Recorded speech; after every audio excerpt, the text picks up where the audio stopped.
Tecno Phantom V Flip adalah sebuah HP lipat pertamanya Tecno yang resmi masuk di Indonesia. Di mana ini juga adalah HP flip pertama yang kita review di channel ini secara proper ya guys. Dan ini menarik banget. Bagaimana kita akan melihat experience penggunaan HP flip sebagai user yang sebelumnya tidak pernah pakai HP flip. Dan kenapa HP ini tuh menarik dan layak untuk dibeli, mari kita lakukan review dari Tecno Phantom V Flip ini ya guys. Sebelum kita berbicara soal performance ataupun kamera dan lain-lain, kita ingin sampaikan terlebih dahulu bahwa kita benar-benar mendapatkan experience sebuah HP flip yang utuh setelah kita gunakan selama kurang lebih 2 minggu pemakaian dari HP flip ini. Di mana kesan pertama atau ekspektasi pertama kita ketika kita menggunakan HP ini sebagai daily driver itu adalah HP yang ringkih. Maksudnya kita punya kesannya seperti itu. Pertama kali kita punya ekspektasi seperti itu. Tapi setelah kita gunakan sehari-hari, ternyata desain flip ini tuh sangat nyaman banget ya guys. Kita bisa buka tutup seperti ini. Itu sangat nyaman banget buat bawa sehari juga ringan dan tidak ada masalah guys. Dan layarnya karena memanjang itu jadi punya punya privilege untuk bisa melihat screen yang lebih luas untuk ketika kita browsing, ketika kita buka sosial media itu juga jadi lebih nyaman banget ya guys. Dan di sini juga experience untuk penggunanya juga nyaman, desainnya juga cakep menurut kita. Ini adalah salah satu HP flip yang termurah yang resmi di Indonesia yang punya desain yang cakep ya guys. Selanjutnya, ketika kita berbicara HP flip, tentunya kita harus berbicara adanya dual screen di HP ini, di mana screen bagian dalam seperti ini, dan screen bagian luar yang kecil, yang bundar seperti ini. Di mana untuk panel dalamnya, dia menggunakan panel layar LTPO AMOLED yang support Full HD Plus 120Hz. Untuk YouTube bisa 4K 60 HDR, dan untuk layar depannya itu layar AMOLED juga ya guys. Jadi untuk layar AMOLED itu juga bisa untuk menampilkan widget, bisa juga untuk menampilkan kamera. Kalian bisa buat foto ataupun video menggunakan kamera belakangnya, menggunakan widget ini. Dan suatu hal yang bagus. Dan kita sendiri harus mengakuin bahwa kita masih berasa untuk crease-nya di bagian lekukan layarnya. Tapi itu sebenarnya tidak terlalu berasa ketika kita gunakan, dan karena kita sangat jarang untuk kena crease-nya itu. Entah kenapa ya, mungkin karena di desainnya lebih memanjang, jadi kita lebih sering yang di bawahnya crease-nya. Jadi sudah pasti aman. Kemudian yang kita agak sayangkan sebenarnya fungsi di bagian-bagian cover screen-nya, di mana cover screen-nya tidak bisa menampilkan notifikasi. Kalau misalnya ada notifikasi dari aplikasi WA, Instagram, atau sosial media lain, itu nggak muncul di cover screen, itu sangat disayangkan. Tapi dia punya yang namanya fitur Pet Collection. Itu adalah sebuah fitur yang menarik buat kita yang kadang-kadang mungkin bosan cuma pengen lihat jam, tapi pengen lihat ada hewan-hewannya. Ini adalah sebuah fitur yang menarik banget ya guys. Kemudian untuk kualitas dual speaker di HP ini juga termasuk bagus dan kencang. Jadi menurut kita sih oke-oke saja untuk kelas harganya. Kalian bisa dengarkan sampel audio speakernya setelah ini ya guys.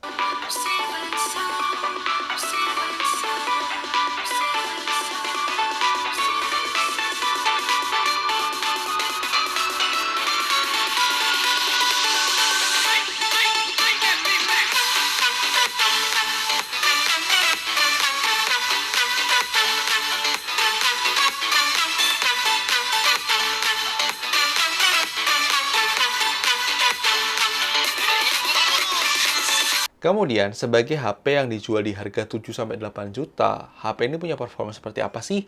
Mari kita bahas, di mana HP ini membawa spesifikasi menggunakan prosesor MediaTek Dimensity 8050, RAM 8GB, dan storage 256GB UFS 3.1. Dan selama penggunaan harian, sebenarnya tidak ada masalah, tidak ada kendala. Kita mau buka tutup aplikasi sosial media, kita mau pakai buat browsing, multitasking, itu aman-aman saja guys, dan lancar-lancar saja. Cuma memang yang akan menjadi catatan ketika kita ajak bermain game, karena memang manajemen panasnya belum sebagus itu, dan masih terasa panas, dan memang untuk jangka panjang kurang bagus menggunakan gaming di HP lipat. Dan sebelum kita ceritakan soal gaming, kita berbicara secara benchmark sintetis terlebih dahulu. Di mana untuk AnTuTu benchmarknya itu bisa tembus hingga 700 ribuan. Itu menggunakan mode performance-nya. Kemudian untuk Geekbench 6, kalian bisa lihat skornya juga di layar kalian. 3D Mark Wildlife Extreme Stress Test, kalian bisa lihat skornya juga di layar kalian. Dan terakhir kita coba menggunakan PC, maka kalian bisa lihat skornya juga di layar kalian. Kemudian kita akan cerita soal gamingnya sendiri. Untuk game Mobile Legends kalian bisa lihat settingnya dan rata-rata FPS-nya. Overall tuh masih termasuk lancar dan aman banget. Kemudian game PUBG Mobile, kalian bisa lihat tuh settingnya.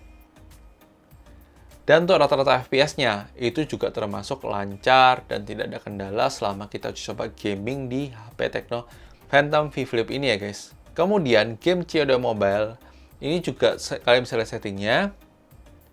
Dan rata-rata FPS-nya. Cuma kita memang menemukan bahwa selama kita gunakan HP Flip ini, kalau kita buat game FPS itu kadang-kadang nggak sengaja kayak ketekuk gitu. Tapi itu sebenarnya masih nggak masalah sih. Tapi ya itu experience yang mungkin akan sedikit pertimbangan buat kalian yang cari HP lipat yang bisa buat gaming. Ya mungkin itu akan ada trik akan ada glitch-nya di situ ya guys. Kemudian untuk game Genshin Impact kalian bisa lihat settingnya. Dan rata-rata FPS-nya, kalian bisa lihat skornya juga di layar kalian.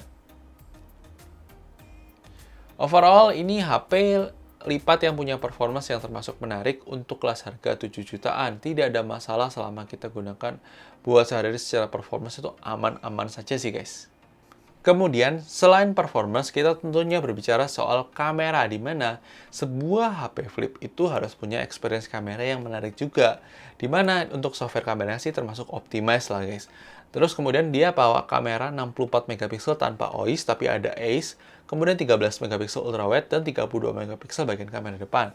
Untuk hasil foto maupun videonya selama cahaya yang cukup itu masih termasuk bagus, dan dynamic range-nya juga masih dapat, dan warnanya juga natural, mendekatin real, dan menurut kita ini adalah salah satu HP Flip yang sangat menarik untuk kelas harga 7-8 jutaan, kualitas kameranya termasuk oke, dan tidak ada kendala yang berarti. Dalam low light memang masih akan ada noise-nya kalau misalnya kita gunakan buat perekaman video ya guys. Kemudian dia juga tidak bisa switchable lens kalau kita gunakan buat perekaman video, itu suatu hal yang kalian perlu tahu juga. Terus untuk dynamic range tadi kita sudah bilang ini juga termasuk lumayan. Untuk low light juga masih termasuk cukup bisa diandalkan. Tapi kalian bisa lihat juga untuk sampel videonya setelah ini ya guys.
Oke guys, kali ini kita menguji coba perekaman kamera depan dari Tecno Phantom V Flip. Jadi ini adalah sebuah smartphone flip dari Tecno yang resmi masuk ke Indonesia, tapi kita baru cobain di bulan Juni ke Juli ini ya guys. Jadi ya kita penasaran seperti apa performance dari HP ini dan apakah HP ini layak sebagai HP flip yang paling murah saat ini di Indonesia, yang harga resmi ya guys dan baru.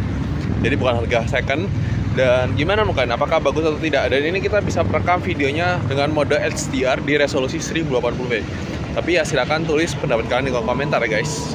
Oke guys, ini kita rekam untuk kamera belakang dari Tecno Phantom V Flip ya. Dan di sini kita aktifkan mode HDR-nya. Dia bisa merekam hingga resolusi 1080p dalam mode HDR. Jadi ini termasuk lumayan bagus ya untuk karakteristik warnanya, mendekati yang real. Dan real sih sebenarnya warnanya sih ini guys. Dan ini kita nggak aktifkan stabilisasinya, jadi dia kurang lebih seperti ini untuk hasilnya. Tapi menurut kita kalau kita lihat preview waktu perekaman ini masih termasuk cukup stabil. Gimana mungkin? Apakah menarik atau tidak? Kita coba untuk ke resolusi 4K-nya ya guys. Oke, ini di resolusi 4K. Apakah berubah atau tidak? Apakah lebih baik atau tidak? Silahkan tulis di kolom komentar. Kalau menurut kita sih sebenarnya nggak terlalu yang sesignifikan itu ya kalau kita lihat di kamera, di preview smartphone-nya. Tapi pasti akan beda secara detailingnya dan lain sebagainya. Ya tapi gimana menurut kalian? Silahkan tulis di kolom komentar. Oke, ini adalah kamera ultrawide-nya. Kalau kita gunakan buat perekaman ultrawide kurang lebih seperti ini. Gimana menurut kalian? Apakah menarik atau tidak? Silahkan tulis di kolom komentar untuk kualitas kamera ultrawide dari Tecno Phantom V Flip ini ya guys. Silakan. Oke guys, ini kalau kita aktifkan mode stabilisasi tambahannya. Jadi dia maksimal di 1080p, kurang lebih seperti ini untuk kualitas perekaman videonya. Dan yang masih agak kita sayangkan adalah tidak bisanya switchable lens kalau kita gunakan buat rekaman video, itu agak disayangkan ya. Semoga nanti kedepannya ada update software untuk memperbaiki itu, menambah fitur itu sih, menambah fitur supaya lebih komplit lagi di HP segmentasi di foldable ini ya guys, di flippable ya, flippable. Silahkan tulis di kolom komentar.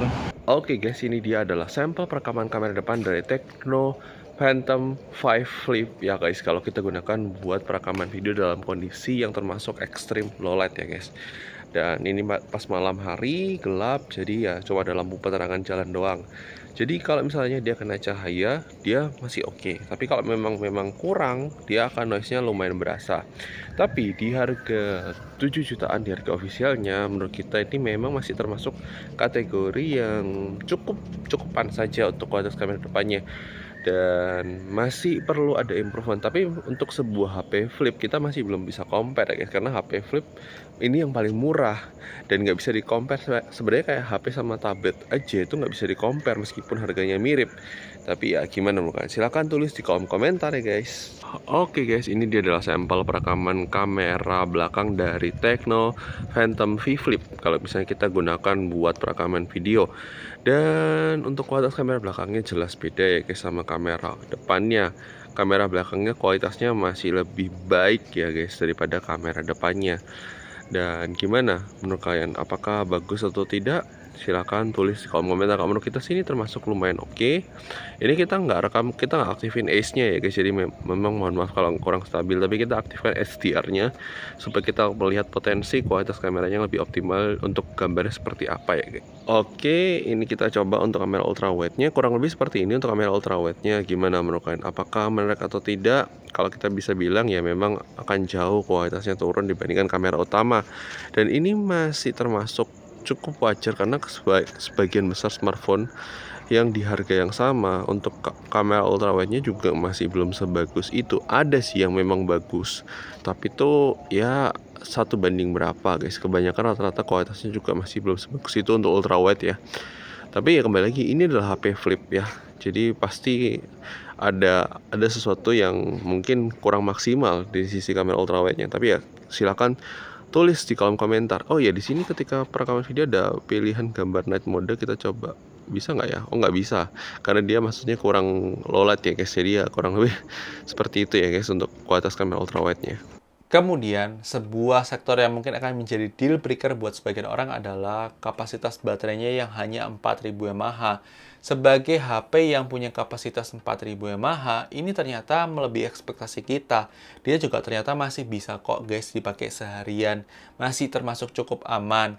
Meskipun memang kalau dipakai buat gaming ya akan boros. Tapi kalau untuk sosial media, WhatsApp, Instagram itu masih aman. Cukup aman untuk seharian. Paling mentok 2 kali charge dalam sehari. Tapi itu masih termasuk aman lah guys. Kemudian dari sektor charging sendiri, HP ini sudah support 45 watt fast charging, yang dimana butuh waktu sekitar 50 menit untuk full charge ya guys, termasuk menarik. Dan, tapi, HP ini belum support wireless charging, itu yang mungkin akan trade off dibandingkan sebuah HP flip di harga di atas 10 juta ya. Ini harga di bawah 10 juta termasuk menarik ya guys. Kemudian dari sisi security sendiri, sudah ada side fingerprint scanner, dan juga sudah ada face unlock ya guys. Beberapa hal yang akan menjadi pertimbangan kalian ketika kalian beli HP ini. Dimana yang pertama, HP ini hanya menggunakan slot SIM card single SIM card. Ya, kalian nggak salah dengar. Hanya 1 SIM card, tanpa ada dukungan eSIM, tanpa ada micro SD slot, dan tanpa bisa dual SIM card. Itu memang akan menjadi sebuah pertimbangan tersendiri buat sebagian besar orang ya guys. Dan kalau untuk harian, untuk sebagai HP utama masih termasuk oke-oke aja sih guys. Kemudian HP ini untuk aplikasi zoom sudah support virtual background zoom, jadi sudah pasti aman banget kalau misalnya kalian mau pakai zoom dengan virtual background ya guys. Kemudian untuk NFC sudah tersedia, sudah support USB OTG, kemudian dia juga sudah punya aplikasi FM radio, tapi tidak punya headphone jack 3,5 mm ya guys. Kemudian untuk navigasi Google Maps juga termasuk lancar dan aman, kita tidak menemukan adanya kendala selama penggunaan Google Maps itu ya guys. Kemudian HP ini tuh mendapatkan jaminan update software hingga 2 kali update OS. Dan Untuk kalian tahu, waktu review ini dibuat di awal Juli, itu masih Android 13 dengan update security bulan Juni 2024. Jadi ya sangat disayangkan. Semoga sih segera dapat update Android 14-nya. Jadi nanti masih bisa icip-icip untuk Android 15-nya juga ya guys. Kemudian juga belum adanya fitur notifikasi di bagian cover screen-nya itu agak disayangkan karena menurut kita harusnya paling tidak itu ada di cover screen supaya kita bisa tahu oh ada notifikasi apa jadi baru kita buka layarnya. Nggak perlu bisa replay di screen sininya nggak masalah tapi setidaknya kita tahu ini ada notifikasi apa itu agak disayangkan aja kalau nggak ada. Kesimpulannya, ini adalah HP Flip yang sangat menarik banget. Experience yang kita dapatkan selama penggunaan HP Flip ini membuka mata kita bahwa HP Flip ini adalah HP yang sangat menarik untuk dipakai sehari-hari. Dan memang, bagi kalian yang memang tidak ada masalah, ini adalah HP yang menarik banget di kelas harga 7-8 jutaan.